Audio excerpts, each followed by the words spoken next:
விஜய் அவர்களுடைய பிரச்சாரத்தில் மிக நேர்த்தியாக வடிவமைப்பதற்கு திரு செங்கோட்டையன் பயன்படுவார். இரண்டாவது, இப்போது சில வழிகாட்டு நெறிமுறைகள் வகுக்கப்பட்டிருக்கின்றன. திரு விஜய் அவர்களுடைய சார்பில் ஒரு தொண்டர்படை மாதிரியான அமைப்பு, அதற்கு பயிற்சி, அந்த மேடையை சுற்றி கூட்டம் நெருக்கடி வராதபடி எப்படி இருப்பது, இதற்கெல்லாம் ஆலோசனை கூறுவதற்கு உதவுவார். இது தவிர இப்போது இந்த வழிகாட்டு நெறிமுறைகளின்படி கூட்டங்கள் நடைபெற வேண்டும், கட்டாயம், ரைட். தேர்தல் நெருக்கத்தில் ஊருக்குள் போய் பிரச்சாரம் செய்ய வேண்டும், ஊருக்குள் போய்விட்டு வெளியே வர வேண்டும், அடுத்த ஊருக்கு போக வேண்டும். இது எல்லா கட்சிகளுக்கும் அந்த உரிமை இருக்கிறது, அந்த வாய்ப்பு மறுக்கப்படக்கூடாது.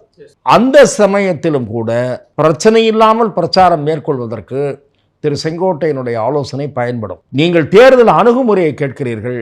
நிச்சயமாக அதிமுகவில் இருக்கக்கூடியவர்களை தொடர்பு கொண்டு பேசுவது மாதிரி, அதிருப்தியில் இருப்பவர்களை தொடர்பு கொண்டு பேசுகிற மாதிரி, விஜய் பக்கம் சேர்ந்தால் என்ன என்ற மனநிலையில் இருக்கக்கூடிய கட்சிகளுடனும் ஒரு குழுவை அமைத்து திரு விஜய் பேச்சுவார்த்தை நடத்துவதற்கு முற்படுவாரானால் அது பயனளிக்கக்கூடியதாக இருக்கும். அந்த ஆஸ்பெக்டிலும் திரு செங்கோட்டையனுடைய பங்களிப்பு என்பது அந்த கட்சிக்கு பயன்படும். இப்போது கூட்டணி அரசியலில் தமிழகத்தில் இப்போது 2026 தேர்தலில் சில கட்சிகள் இன்னும் எந்த முடிவையும் எடுக்கவில்லை. பாட்டாளி மக்கள் கட்சியினுடைய 2 அணிகளும் எடுக்கவில்லை. புதிய தமிழகம் டாக்டர் கிருஷ்ணசாமி எடுக்கவில்லை, ஜான் பாண்டியன் எடுக்கவில்லை, ஆம்ஸ்ட்ராங் தரப்பு எடுக்கவில்லை.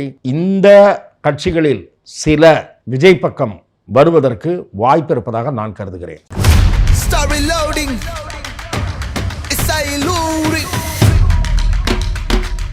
Oh yeah.